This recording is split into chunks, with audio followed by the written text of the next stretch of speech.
Future से यानी 22वीं century से आया एक रोबोट डोरेमोन। उसका मिशन था फ्यूचर के गैजेट यूज करके नोबिता की लाइफ सुधारना। शुरुआत में वो नोबिता की कुछ प्रॉब्लम सॉल्व करता है और धीरे धीरे दोनों के बीच एकदम गहरी दोस्ती हो जाती है। टाइम और स्पेस के इस सफर में कई एडवेंचर्स के बाद नोबिता का फ्यूचर बदल जाता है। अब वो जियान की बहन जाइको से नहीं बल्कि शिजुका से शादी करेगा। ये सुन के नोबिता खुशी से पागल हो जाता है, लेकिन इसी वजह से डोरेमोन को 22वीं सेंचुरी में फिर से वापस जाना पड़ता है क्योंकि अब उसका मिशन पूरा हो गया है। और इस सब के बाद नोबिता डोरेमोन को दिखाता है कि वो अब अपनी लाइफ खुद संभाल सकता है, पर दिल से वो डोरेमोन को बहुत मिस करता है। फिर कुछ टाइम बाद एक छोटा सा मिरेकल होता है और डोरेमोन वापस आ जाता है। अब चलो सेकंड पार्ट की स्टोरी शुरू करते हैं। स्टोरी फ्यूचर में शुरू होती है नोबिता की शादी से एक दिन पहले। वो अपना आखिरी सिंगल डे यानी अपनी बैचलर पार्टी अपने दोस्तों के साथ सेलिब्रेट कर रहा होता है और वहीं दूसरी टाइमलाइन में यानी पास्ट में उसका बर्थडे चल रहा होता है। लेकिन उसकी मॉम उसको डांट रही होती है क्योंकि उसको फिर से टेस्ट में 0 मिला है और बर्थडे पे डांट सुन के वो बहुत उदास हो जाता है। उसको लगता है मैं शायद इनका असली बेटा नहीं हूँ, पर डोरेमोन को ये सब ज्यादा सीरियस नहीं लगता क्योंकि वो अपने गैजेट्स चेक करने में बिजी होता है। नोबिता अपने नाम के लिए भी कंप्लेन करता है, यार इतना सिंपल नाम नोबिता, मुझे लगता है उन्होंने पक्का मुझे अडॉप्ट किया है। फिर वो डोरेमोन से कहता है कि रोड ऑफ ऑब्लिवियन यूज करो ताकि मॉम भूल जाए कि वो किस बात पे गुस्सा थी, पर डोरेमोन मना कर देता है। वो कहता है पढ़ाई करो, अच्छे मार्क्स लाओ, प्रॉब्लम्स खुद सोल्व हो जाएंगी। इसी वक्त एक नया गैजेट आता है सोल एक्सचेंजर। नाम से ही समझ जाओ क्या करता होगा। दोनों उसको यूज करते हैं पर वापस आते टाइम कुछ गड़बड़ हो जाती है।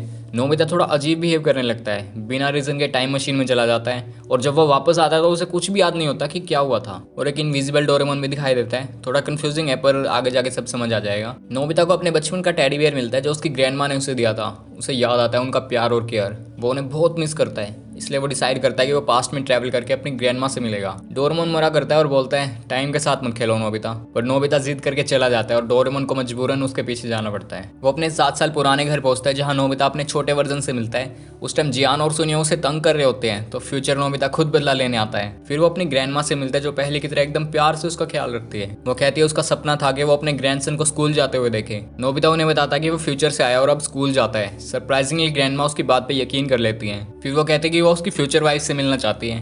नोबिता सोचता है ये तो बिल्कुल आसान है क्योंकि मैं शिजुका से शादी करने वाला हूँ। डोरेमोन टाइम टीवी निकालता है और शादी का दिन ट्यून करता है, पर जब देखते हैं कि दूल्हा यानी नोबिता तो गायब है और सभी टेंशन में है तो डोरेमोन एक आइडिया लगाता है। पास्ट वाले नोबिता को टाइम हैंकरचिप से बड़ा करके दूल्हा बना देता है। शादी शुरू होती है और सब नॉर्मल लगता है, पर जब आई डू बोलने की बारी आती है तो नोबिता वहीं जम जाता है। डोरेमोन उसे गुदगुदी करता है ताकि वो बोल दे आई डू। फिर किस सीन पे नोबिता बेहोश हो जाता है और बाद में सब उसे कंग्रेचुलेट करते हैं। इवन उसका दोस्त डेकिसुगी जो स्पेस में था वो वीडियो कॉल पे विशेष भेजता है। अब प्रॉब्लम ये होती है कि नोबिता के पास स्पीच के लिए वर्ड्स ही नहीं होते, तो वो मदद लेने के लिए भागता है। जियान पब्लिक को एंटरटेन करता है अपने फेमस गानों से और जब डोरेमोन चेक करता है तो उसे पता चलता है कि टाइम मशीन चोरी हो गई है और उसे चलाना सिर्फ एक ही बंदे को आता है, फ्यूचर वाले नोबिता को। अब दोनों के दोनों फ्यूचर में फंस गए और तब डोरेमोन को याद आता है अपना गैजेट सोल टाइम मशीन। अब वो फाइनली समझ जाता है कि पहले क्या हुआ था। नोबिता की सोल पास्ट में गई थी और उसने अपने दूसरे वर्जन की बॉडी में घुस के टाइम मशीन ले ली थी ताकि फ्यूचर में खुद की मदद कर सके। डोरेमोन फिर दोनों नोबितास को अपने अपने टाइम में वापस ले आता है और फिर वो फ्यूचर वाले नोबिता को ढूंढने जाता है जिसने अपनी खुद की शादी मिस कर दी थी। उससे मिलके वो बोलता है मुझे लगता है शिजुका मुझ पे तरस खा के शादी कर रही है। मैं कॉन्फिडेंट नहीं था कि मैं उसे खुश रख पाऊंगा।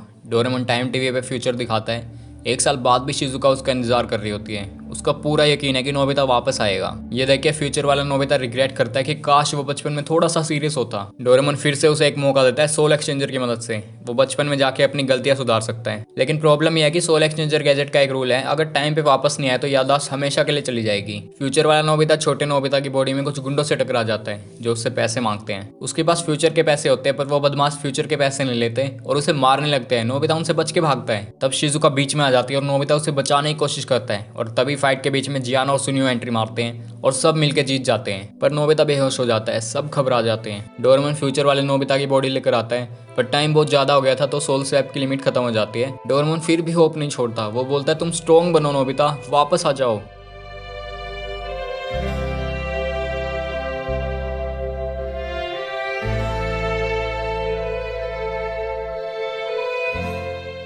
फिर होता है एक मिरेकल। नोबिता आंख खोलता है और शिजुका उसे गले लगा लेती है और उस मोमेंट पे फ्यूचर वाले नोबिता का कॉन्फिडेंस फिर से लौट आता है। फिर तीनों मिलके पास्ट में जाते हैं नोबिता के जन्म वाले दिन पे, ये देखने की कहीं उसे सच में अडॉप्ट तो नहीं किया था। वहाँ वो देखते हैं कि बेबी नोबिता कुछ ज्यादा क्यूट नहीं है, पर मॉम डैड के चेहरे पे खुशी देखकर वो समझ जाते हैं उन्होंने हमेशा उससे प्यार किया है। उन्होंने उसका नाम नोबिता इस उम्मीद में रखा था कि वो एक स्ट्रॉन्ग और हेल्दी लड़का बने। ये सब देख के दोनों नोबिता खुश हो जाते हैं क्योंकि अब उन्हें पता है कि उनके पेरेंट्स उनसे कितना प्यार करते हैं। फिर से वेडिंग वाले दिन पे पास्ट वाला नोबिता फ्यूचर वाले नोबिता को वेडिंग रिंग देता है, पर फिर वो सेरेमनी में नहीं रुकते क्योंकि उन्हें ग्रैंडमा से किया हुआ प्रॉमिस पूरा करना था। और फाइनली ग्रैंडमा को वो अपनी वेडिंग डे पे लाता है और अपनी वाइफ दिखाता है शिजुका। ग्रैंडमा की आंखों में आंसू आ जाते हैं, मुझे तुम पे गर्व है नोबिता।